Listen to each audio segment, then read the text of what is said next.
I'm Jonah Baum. I play lead guitar. I'm Ben Best. I play the drums. Wyatt Anthony, bass. I'm Sam Schwame. I play keyboard and I sing lead vocals.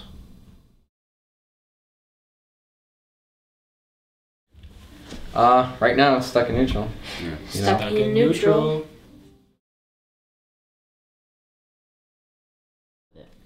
Well, the band name is Stuck in Neutral, and in 7th grade I tried to form a band. It wasn't much. We just wanted some friends to maybe play some instruments together, and obviously we really wanted a name, and we brainstormed for a couple months, and one of the names came up with Stuck in Neutral, and that name kind of stuck with me. And then when I formed this band, we couldn't think of any other names, and Stuck in Neutral, and people seemed to like it, so that's what we decided. Alright, how did this group come together?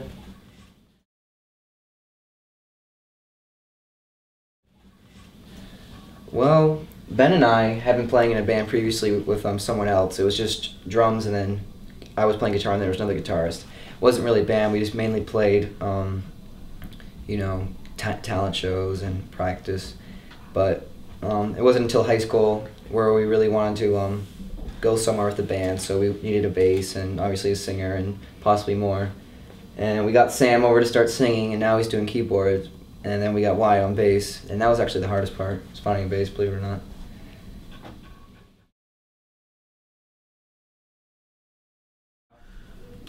I started playing music when I was around 8 just because my whole family played music. So I picked up the keyboard first, and then I kind of added on. I started singing. I started playing saxophone and flute in the middle school band too. So just kind of added on instruments along the way. I started playing trombone for the 5th grade band, and then my freshman year I just started to teach myself bass, so now I play bass in the band, and I play trombone and bass in general. I started playing the drums when I was 7. Got my first set then. Then I guess I've been playing since then, and then around 5th grade I got my first bongo, and so I've been adding on to the bongo set, and I've been learning them too. And now I'm just learning guitar too. I started playing guitar in 7th grade.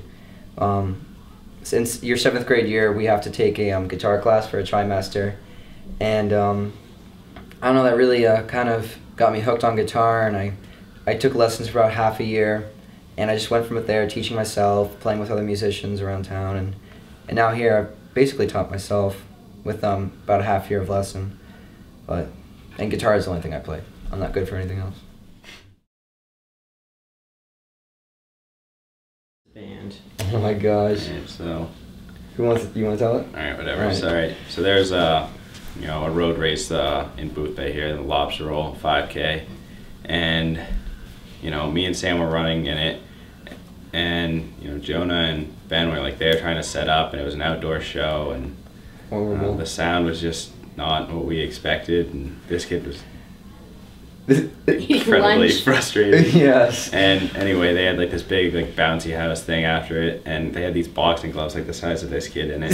So after the show, we just all got in there and we beat the crap out of each other. The acoustics were horrible. Yeah, and it was windy, and We had all this anger after the show. Nothing clicked that day. Not proper sound set up. I don't know what it was, but we just took the anger out on each other in the bouncy house after. Yeah.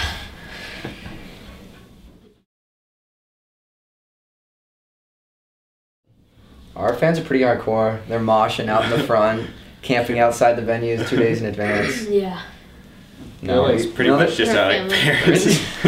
No, Yeah. but it's it's a small town, so pretty much everybody in this town has heard of us or been to a show, and Yeah. most of the people that come to our shows are just friends of the family, and our friends and our parents and stuff like that. Yeah. So, But we do have Yeah. some out-of-towners come in. yeah, Yeah. like we had people on our Yeah, we had Facebook people page that flying we didn't from the Netherlands. We didn't we didn't even know who they were, and he was, I don't know. Oh yeah, that's Massachusetts bad guy. guys.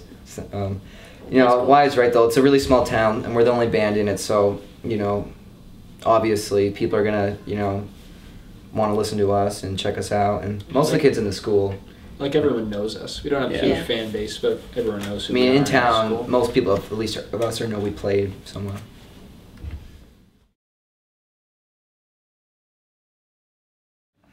Personally, I mean, I've been thinking about it. I don't really see it as much as a competition, as much as an opportunity. I mean, Reindeer, they really did something this time. It was pretty cool. Instead of last year, it was more like a battle of the bands with different stages. This year, you know, if you can get in that one of the 12 slots, you're off for 6 months. And, I mean, just that's winning for me going through the entire industry. That's my biggest, you know, thing I want. Yeah. Also, I think it would be kind of cool, like, when we go there to see the other bands play, see, like, the type of stuff they've been writing. I thought it'd be kind of cool if we could, like, learn a little bit about what other musicians are doing and see if we can incorporate some of that into our music. So that'd be kind of... I'd just like to get our name out there and get known outside of Booth Bay. And, you know, we played at the biggest venue in Booth Bay. We played at the Opera House, so, you know, just move on. And Yeah. I'd like to get out of the town and play somewhere else for a chance. And yeah, it's a really big opportunity, but I'd also just like to win. Cause I think we could. Yeah, he's right. I think we could do Good. it. I've seen last year's competition, and we're up there. Yeah, I think Wyatt made a good point though with getting uptown. I mean, we played the Opera House this past summer, which is, I mean, it's the biggest venue in Booth Bay. Jackson Browns played there, Mark Knopfler, so that was definitely pretty cool, and it'd be nice to get outside and play some other stages.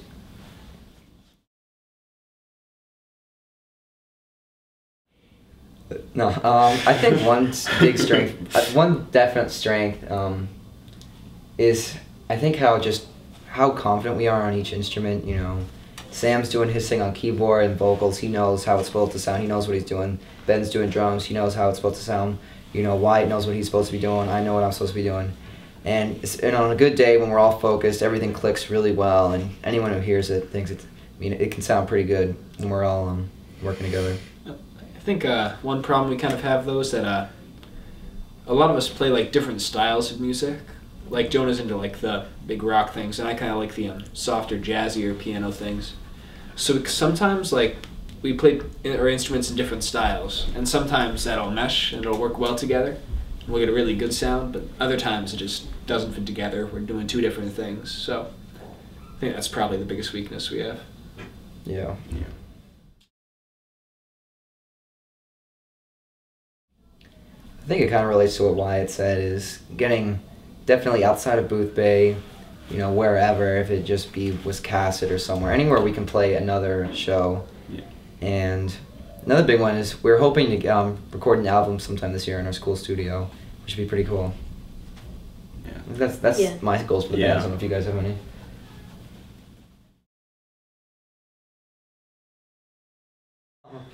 You know, we looked over this question before we started this interview, and when you think about it, $10 million is quite a bit of money. I feel like Really? I'd get kind of lost with that money.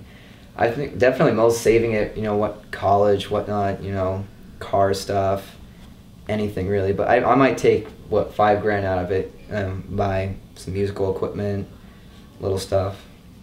Yeah, I'd probably save most of it. I mean, I don't have much to buy in high school, so. Yeah.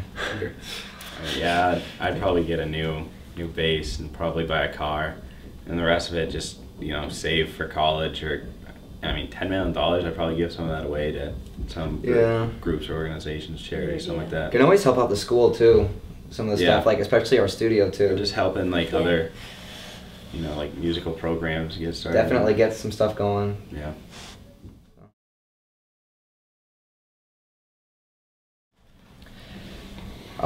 Personally, me, Zeppelin all the way.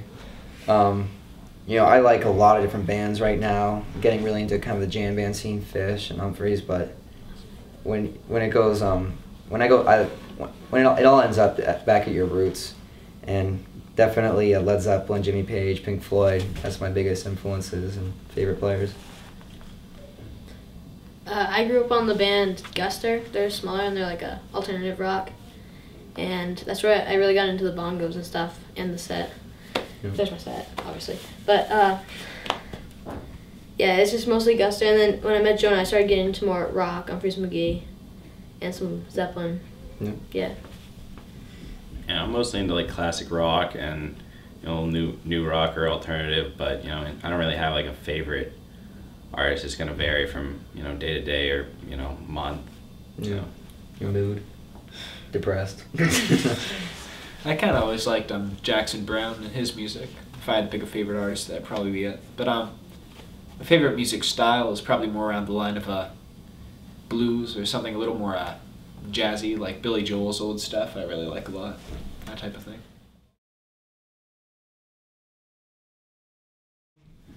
Right now I'm playing a G&L guitar. I did a few upgrades with that.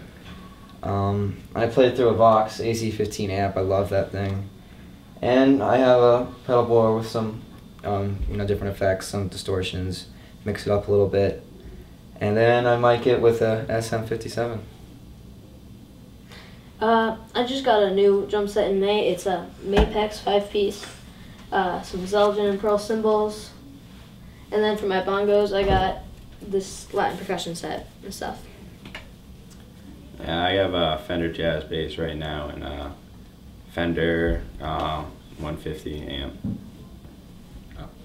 I've got a Yamaha keyboard right now. Not sure what make it is, but I'm planning on getting a new one soon, so that's probably going to change. But it'll probably be another Yamaha, because they have the best keyboard sound, I think, most instruments. Another big part to our equipment actually is our sound guy, Cody Mitchell.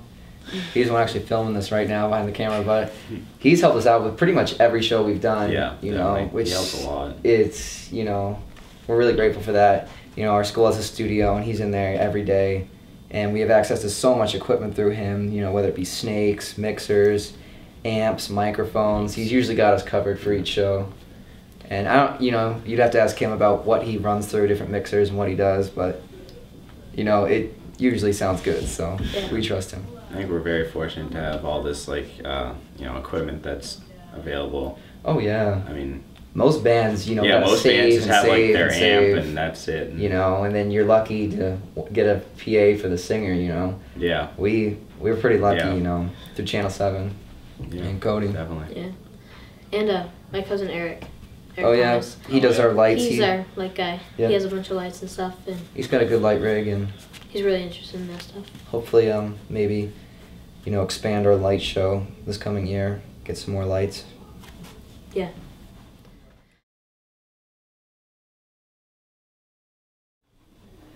Well, we haven't really discussed that much. Definitely, beforehand practicing. The first part of it, the most important part, is the audition on November 6th. Get in there. You got to show your band enough, as Reindeer put it. You got to rock up there, get good stage presence going. Everyone's got to be, deep into the song. Don't get distracted.